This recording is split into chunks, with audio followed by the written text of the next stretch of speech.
Lagi-lagi pacaran sama polisi gadungan. Hal itu dialami seorang gadis asal kota Ternate berinisial ISW. ISW baru ketahuan bahwa pria yang dikenalnya melalui media sosial itu bukanlah seorang anggota Polri.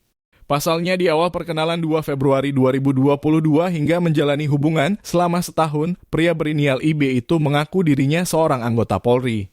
Dianya mengaku polisi tugas di Sabara Polda Maluku Utara dan saya langsung percaya, tutur ISW dikutip dari tribunternate.com, Kamis 4 Januari 2024. Dari perkenalan itu, kata Indah, mereka pun semakin dekat hingga menjalani hubungan lebih serius. Setiap malam kalau kami komunikasi, dia selalu alasan balik ke kantor, katanya piket, ucapnya. Bahkan demi meyakinkannya, menurut Indah pacarnya itu sempat kirim foto senjata. Saya berhubungan dengan dia itu sudah 1 tahun, selain saya ada teman, saya juga jadi korban. Teman saya juga sempat hamil juga, ucapnya. Berjalannya waktu kerahasiaan IB terungkap ketika ISW melihat langsung IB sering ojek di samping mall Ternate.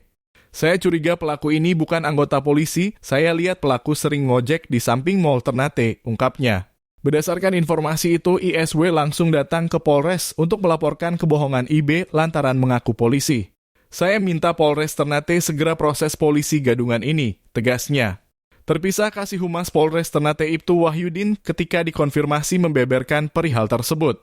Pelaku sudah diamankan, kita tunggu hasil penyelidikan dari penyidik, modusnya seperti apa kita masih tunggu, singkatnya.